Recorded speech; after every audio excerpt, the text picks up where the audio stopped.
భద్రాద్రి జిల్లా కేంద్రం కొత్తగూడెంలో మెగా జాబ్ మేళకు విశేష స్పందన లభించింది. సింగరేణి సంస్థ ఆధ్వర్యంలో జరిగిన ఈ మేళకు నిరుద్యోగులు పెద్ద సంఖ్యలో హాజరయ్యారు. మొత్తం 31 ప్రైవేట్ కంపెనీల ప్రతినిధులు హాజరై ప్రతిభ గల అభ్యర్థులను తమ కంపెనీ ఉద్యోగులుగా నియమించుకున్నారు. ఎమ్మెల్యే కూనంనేని సాంబశివరావు, సింగరేణి చైర్మన్ బలరాం నాయక్ జ్యోతి ప్రజ్వలన చేసి ప్రారంభించారు. యువకులకు ఉద్యోగ ఉపాధి అవకాశాలు కల్పించాలనే ఉద్దేశంతో జాబ్ మేళ నిర్వహించినట్టు బలరాం నాయక్ తెలిపారు. సుమారు 5,000 మందికి పైగా అభ్యర్థులు దరఖాస్తులు ఆన్లైన్ చేసుకున్నారన్న ఆయన 3,000 మంది అభ్యర్థులకు ఉద్యోగ అవకాశాలు దక్కే అవకాశం ఉందన్నారు.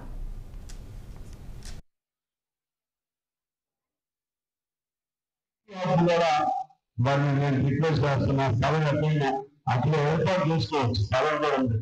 ఐటీఆర్ అంటే పిల్లలకి మన ఎక్కడ అనేక పట్టణాల్లో ఉంది ఐటీఆర్. ఈ 3 ఏర్పాటు చేయడానికి వాళ్ళు మనకి చాలా ముందుకు వచ్చారు. అన్నిటికంటే మించి ఒక సపోర్ట్ వర్షం మంచిగా అన్నిటికంటే మించి మన బస్ స్టాండ్ చూసారా?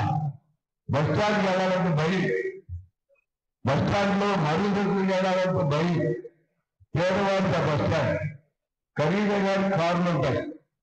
పేదవాడి బస్ స్టాండ్ పేదవాడి దాన్ని పూర్తిగా మార్చాలి, తీసేయాలని నిర్ణయానికి నేవచ్చా వారి సహాయం అందిస్తున్నారు. మా కలెక్టర్ గారితో దానికి సహకారం అందిస్తున్నారు. అది దాదాపు 16 కోట్లు బడ్జెట్. మళ్ళీ మీరు కట్టలేదని 10 కోట్లు అడిగారు. తర్వాత ఆయన గౌతమ్ గారితో మొదలు మాట్లాడుతూ ఆయన అభివృద్ధి పెట్టుకోవడం మంచిగా ఉంటున్నాను. మన కొత్త బస్ స్టాండ్ రాబోతుంది.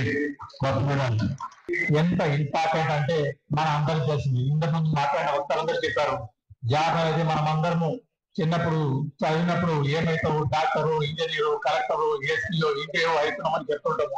కొందరమంటే టీచర్లమని, ప్రొఫెసర్లమని, సైంటిస్ట్లమని అనేక రకాలుగా అనేక కోరికలు ఉంటాయి.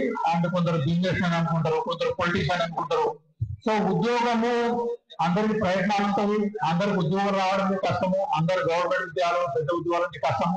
అందరూ వారి స్థాయిలో వాళ్ళ చదువును బట్టి వారి యొక్క ఆకాంక్షను బట్టి మనం ఏదనుకుంటున్నామో అది సాధించడానికి చాలా కష్టపడతాము. ఈ రోజు కూడా ఉద్యోగము చేయడము, ఆ ఉద్యోగం రావడం అనేది చాలా ఈజీ విషయం కానే కాదు. ఈ రోజు మనము జితేష్ పాటిల్ గారు ఉన్నారు, జిల్లా కలెక్టర్.